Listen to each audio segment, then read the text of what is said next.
Kita harus swasembada pangan. Kita harus swasembada energi, BBM. Saudara-saudara, perang lanjut di Eropa. Bisa-bisa kita tidak bisa import BBM dari manapun. Kita mau import pun nanti tidak bisa.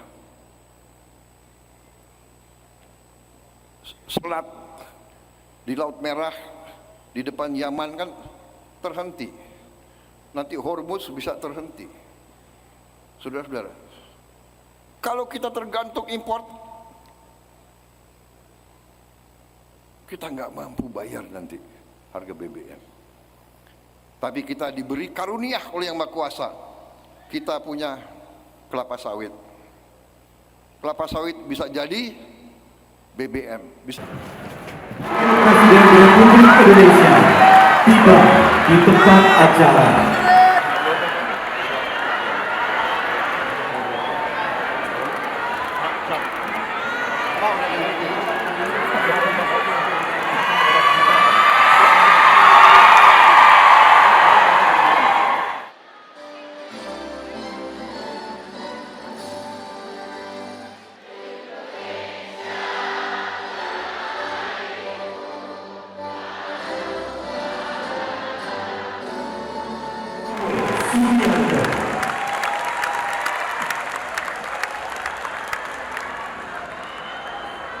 Mungkin beberapa bulan, beberapa tahun yang lalu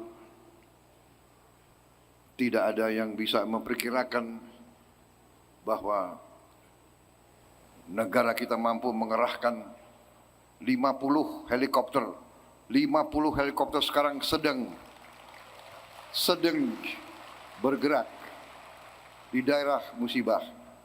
Minggu ini helikopter baru datang, 5 buah helikopter minggu ini, dan terus berdatangan. Dan saya sudah perintahkan mulai Januari tahun depan dan seterusnya kita akan datangkan 200 helikopter di Republik Indonesia ini.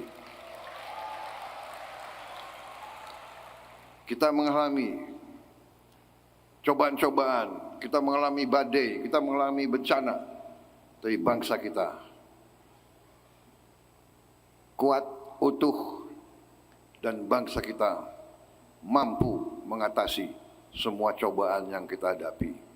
Kita berkumpul di saat sebagian saudara-saudara kita di Aceh, Sumatera Utara, dan Sumatera Barat sedang mengalami musibah. Kita buktikan, rakyat melihat reaksi pemerintah cepat, reaksi pemerintah mengatasi masalah. Kita sudah buktikan sekarang, rakyat melihat ada musibah di bagian dari wilayah tanah air kita, tapi alat-alat negara segera hadir. Jadi, untuk apa Prabowo beli alutsista banyak-banyak? Untuk apa? Saudara-saudara, bangsa kita berada dalam sesuatu yang disebut lingkaran api, the ring of fire. Kita tidak bisa kalau ada bencana, kalau ada musibah, datang ke suatu toko beli helikopter. Tidak ada. Pemimpin harus berpikir ke depan. Kita adalah pemerintah yang bekerja untuk rakyat.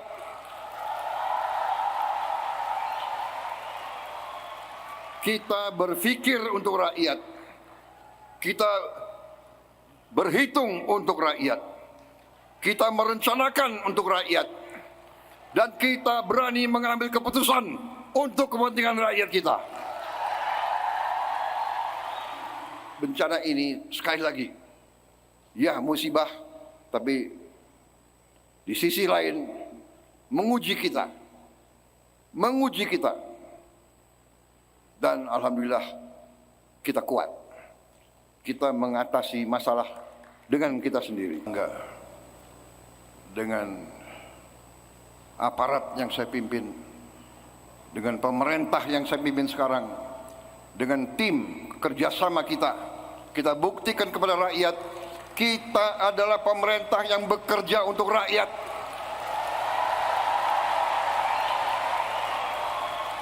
Kita berpikir untuk rakyat, kita berhitung untuk rakyat, kita merencanakan untuk rakyat, dan kita berani mengambil keputusan untuk kepentingan rakyat kita.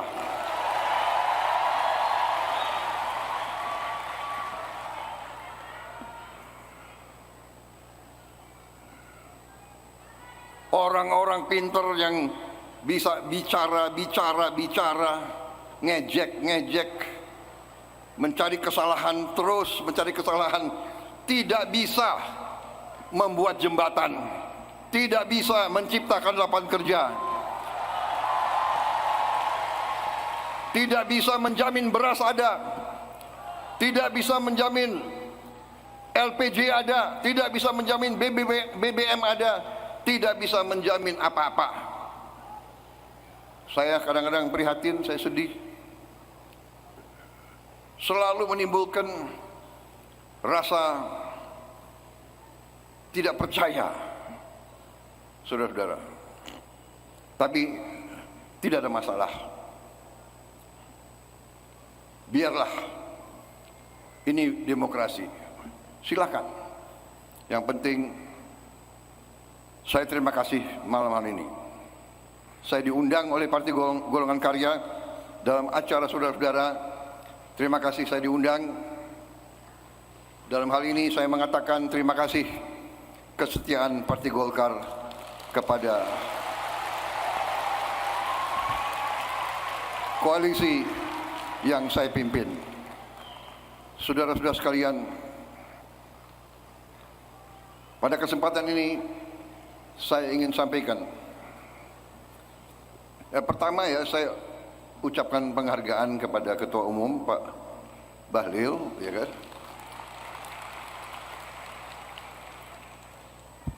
Pak Bahlil ini memang harus saya akui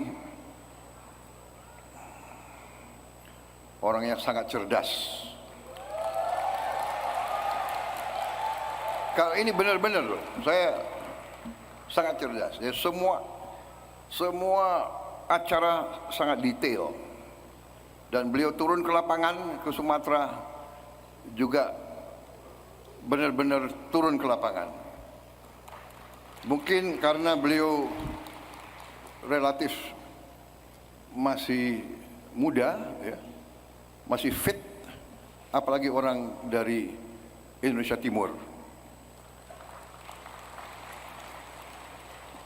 Ciri khas orang Indonesia Timur, ada ciri khasnya. Anda mau tahu ciri khas Indonesia Timur? Orang Indonesia Timur itu suka berkelahi. Benar ya? Coba mana orang Indonesia Timur angkat tangan? Nah, suka berkelahi. Cepat naik, benar? Tapi cepat turun. Dan orang Indonesia Timur itu memang sifatnya itu setia.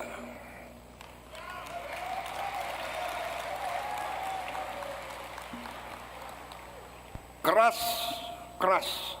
Tapi kalau sudah menetapkan hatinya, dia setia sampai mati. Ini ciri khas orang Indonesia Timur. Orang Indonesia Timur juga memang suka bapesta. Benar ya? Untung beliau juga sadar, negarawan. Oh, ini ulang tahun, tapi saudara kita sedang susah. Tidak boleh malam ini bapesta. Malam ini harus berdoa. Luar biasa, Ketua Umum. Dan beliau juga satu, ciri khas Indonesia Timur ada lagi satu. Kalau makan banyak sekali.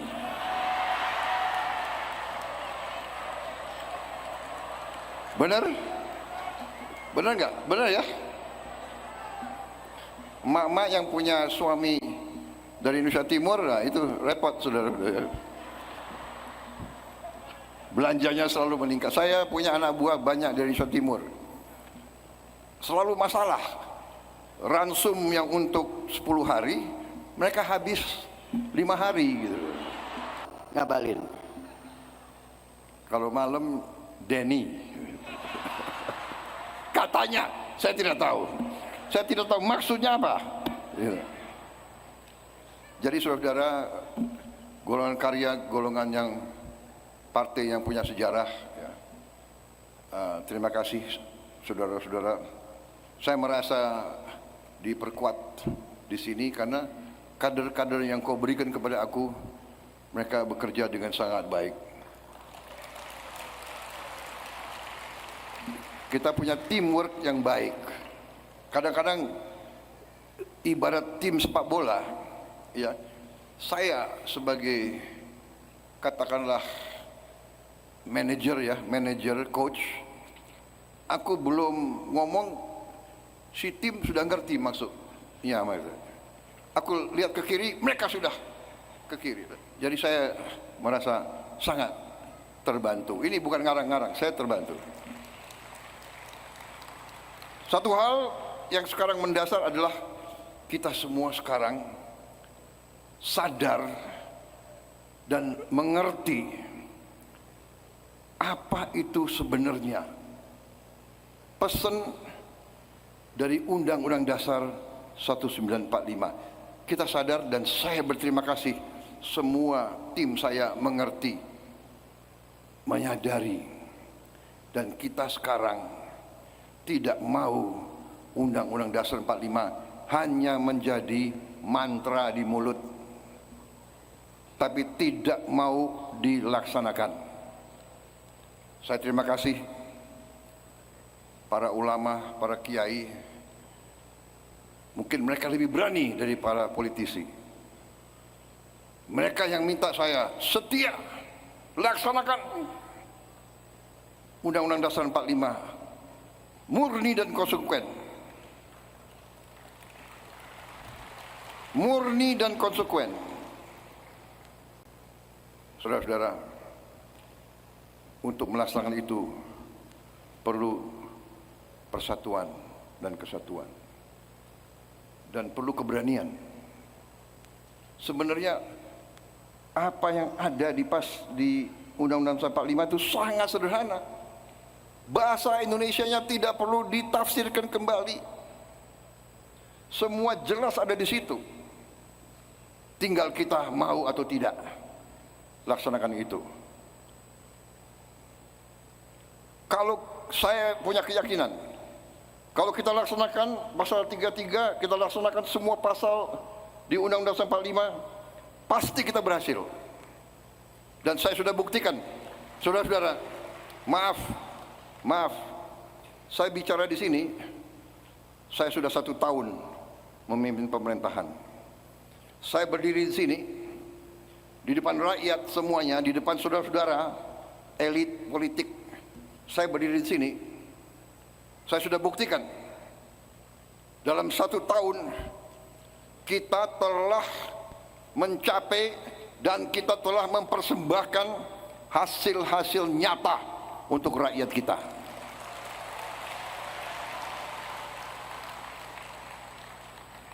Ada profesor-profesor, ada orang-orang pintar yang mengatakan dalam siaran-siaran mereka, MBG pasti gagal. Saudara-saudara, hari ini sudah 49 juta makanan tiap hari, mulut 49 juta penerimaan manfaat tiap hari. Lebih dari 7 kali Singapura kita kasih makan tiap hari, saudara-saudara. Dan sampai di pelosok-pelosok, di tempat-tempat terpencil, kita berhasil untuk masuk. Ini bukan kegiatan main-main, ini bukan kegiatan yang gampang. Ini prestasi logistik mungkin terbesar di dunia selama berapa tahun ini.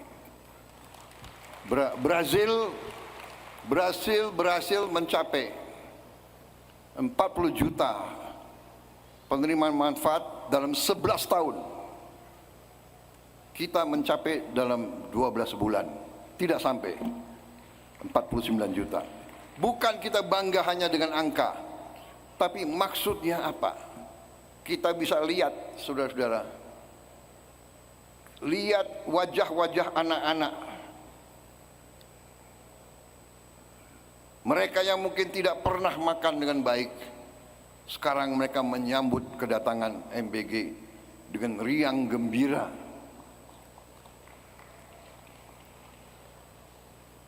Bagi orang yang tidak pernah melihat anak-anak lapar, dia tidak merasakan. Dan orang-orang yang selalu berpikir keuntungan politik, padahal politik sebenarnya adalah kehendak memperbaiki kehidupan rakyat yang susah. Itu arti politik yang sebenarnya. Saya ingin ucapkan terima kasih sekali lagi kepada kader-kader yang diberikan Golkar kepada saya, membantu saya. Saya merasa sangat terbantu. Saya merasa semangat merah putih, semangat Undang-Undang Dasar 45 ada, sehingga kita tidak ragu-ragu. Mungkin suatu saat kita harus bertindak dengan tegas. Dan mungkin yang kita tindak mungkin kawan-kawan kita sendiri.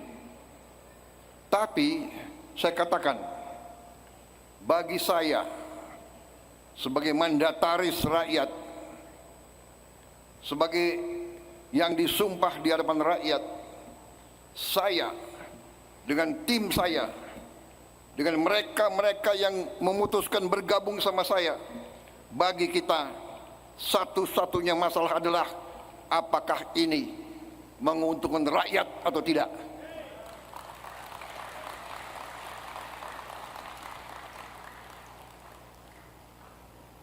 Kepada sahabat-sahabat,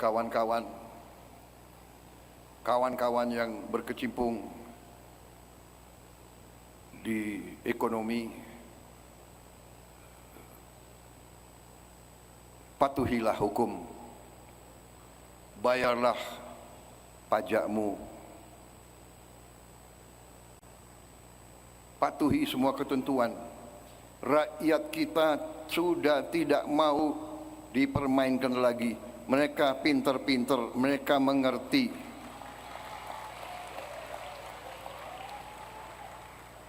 Kalau saya bicara sering saya diejek, Prabowo itu Rambo di podium. Apa itu? Ya kan? Hanya berani di podium. Tapi begitu nanti Jaksa Agung KPK bertindak, Prabowo bertindak semena-mena. Tidak, saya berkata, siapa yang melanggar hukum, kembalilah ke jalan yang benar.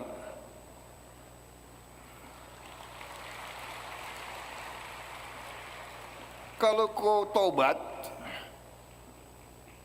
yang kau hutang kepada negara ya kau bayar.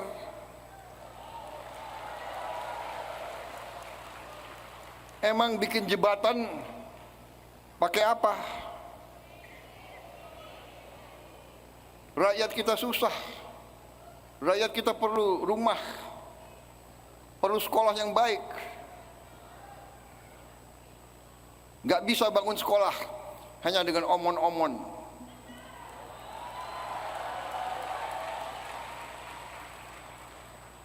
Ada yang suka ribut aja, gaduh aja, iya kan?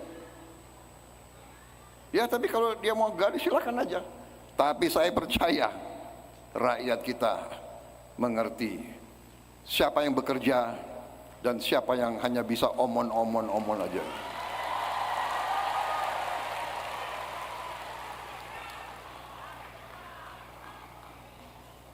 Saudara-saudara,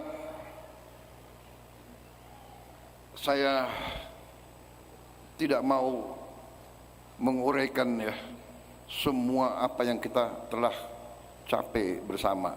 Saya kira saudara-saudara sudah tahu, dan saya terima kasih para menteri saya, para pembantu saya sekarang turun ke rakyat, sampaikan ke rakyat kondisi sebenarnya.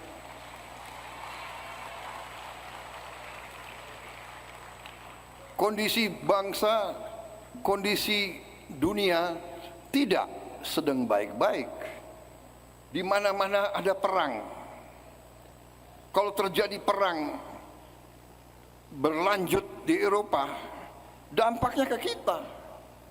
Makanya dari awal saya katakan, kita harus swasembada pangan. Kita harus swasembada energi, BBM. Saudara-saudara, perang lanjut di Eropa, bisa-bisa kita tidak bisa import BBM dari manapun. Kita mau import pun nanti tidak bisa. Selat di Laut Merah di depan Yaman kan terhenti. Nanti Hormuz bisa terhenti. Saudara-saudara, kalau kita tergantung import, kita nggak mampu bayar nanti harga BBM.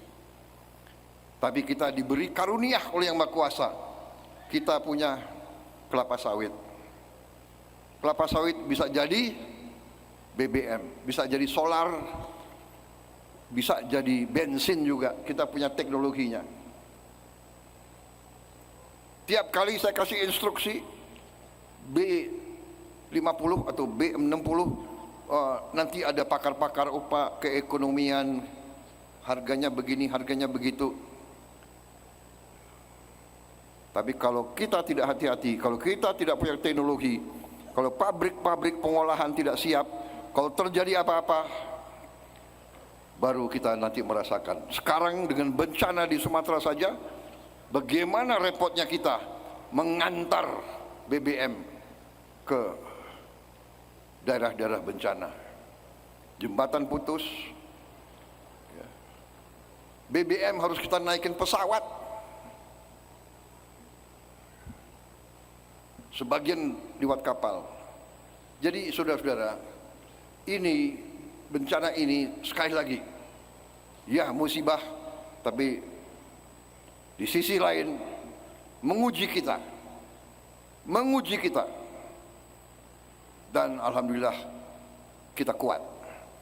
Kita mengatasi masalah dengan kita sendiri.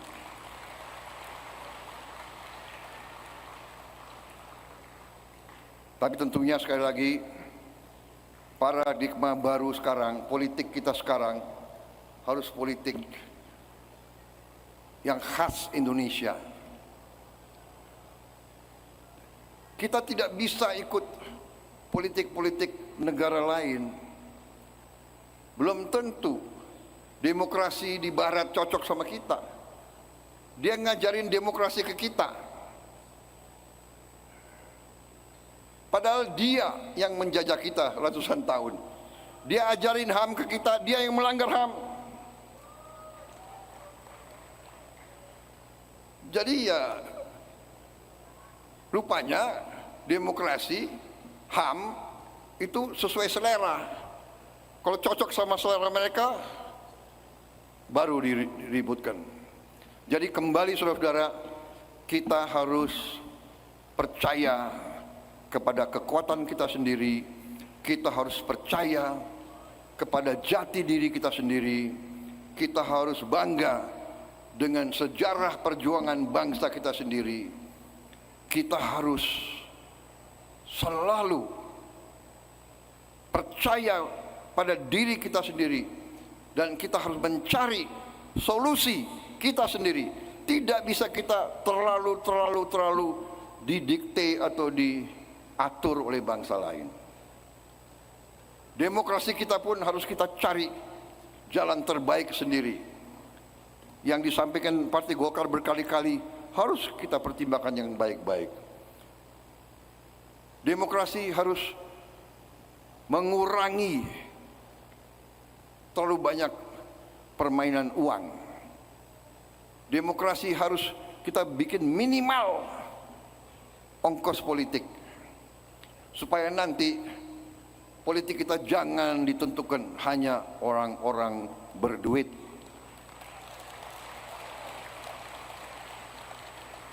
Politik yang mahal ini, politik yang mau niru-niru negara lain, ini saya kira sumber korupsi yang sangat besar. Jadi saya sendiri condong, saya akan mengajak kekuatan politik, ayo marilah kita berani memberi solusi kepada rakyat kita. Demokratis, tapi jangan buang-buang uang.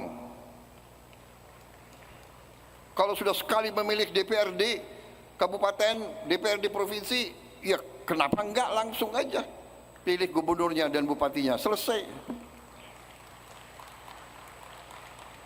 Itu dilaksanakan oleh Malaysia, itu dilaksanakan oleh India, itu dilaksanakan oleh banyak negara, Inggris, Kanada, Australia, negara terkaya di dunia pakai sistem politik yang murah.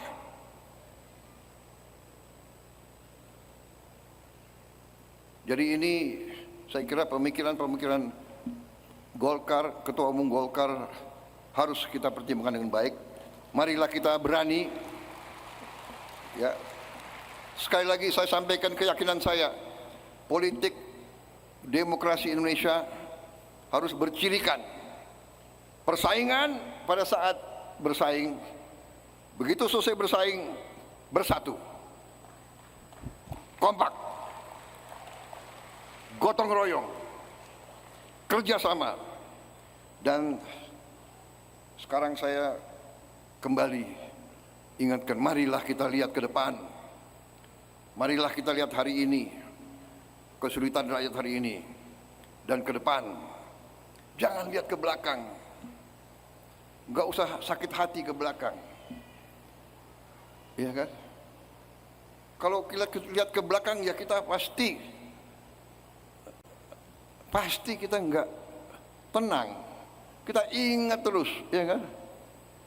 Kalau aku ke belakang gimana coba? 5 kali ikut pemilu, 4 kali kalah.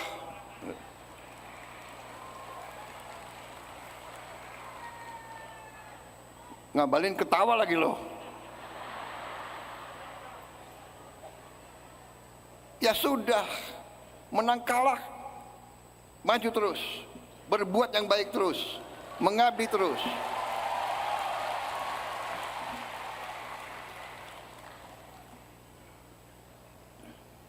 Benar nggak Bang Ical? Ya kan? Kita berapa kali mengalami kekalahan?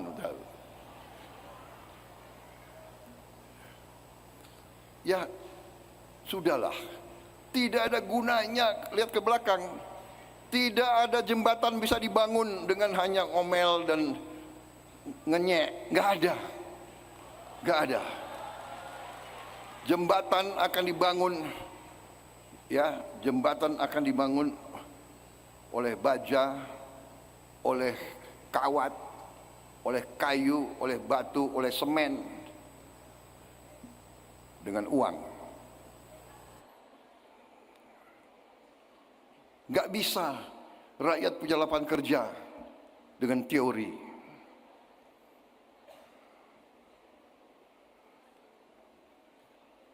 Ini harus kita bersatu, harus kompak, cari solusi. Jadi itu yang saya selalu ajak.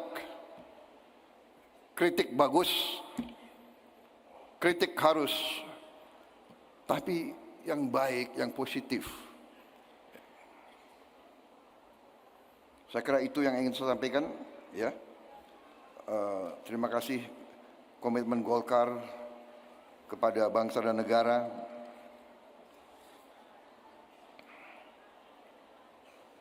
Semoga kita kokoh terus, kita atasi semua masalah bangsa bersama, ya. Kita maju ke rakyat, silakan rakyat yang memilih. Tahun 2029 nanti ada persaingan lagi, monggo, terserah. Siapapun pemenang, kita harus loyal, kita harus bekerja sama. Itu keyakinan saya.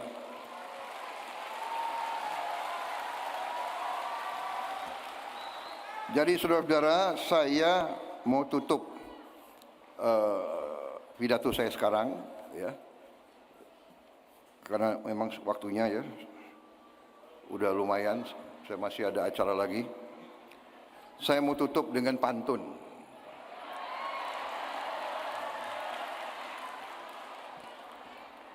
Pohon beringin tegak berjaga, daunnya rindang peneduh kita. Selamat ulang tahun Partai Golkar. Selamat ulang tahun alma mater saya.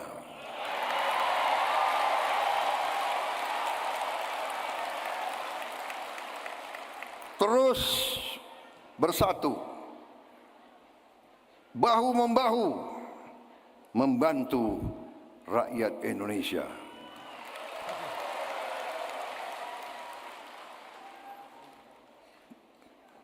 Pantun kedua. Nggak mau kalah saya sama Bahlil.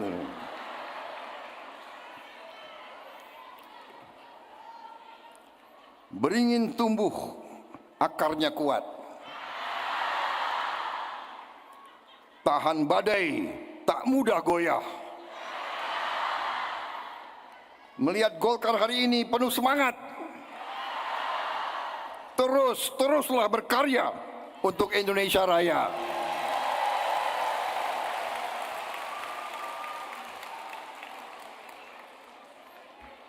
Pantun ketiga.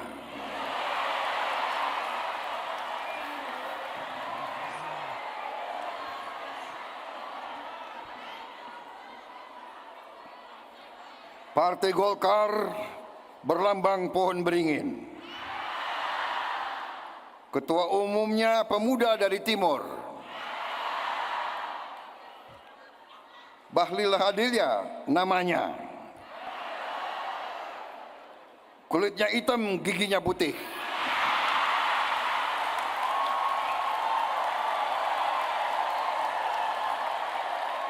Kalau ketawa manis sekali. Kalau bekerja, semangatnya tak pernah luntur. Terima kasih, selamat berjuang Partai Golongan Karya. Selamat berjuang, bela negaramu, bela tanah air kita. Mari kita berbuat yang terbaik untuk rakyat kita. Wassalamualaikum warahmatullahi wabarakatuh. Salam sejahtera bagi kita sekalian. Shalom. Om Santi, Santi, Santi Om, Namo Buddhaya. Salam kebajikan. Subscribe, share, like, and comment. Subscribe, share, like, and comment. Subscribe, share, like, and comment. Subscribe, share, like, and comment. Subscribe, share, like, and comment.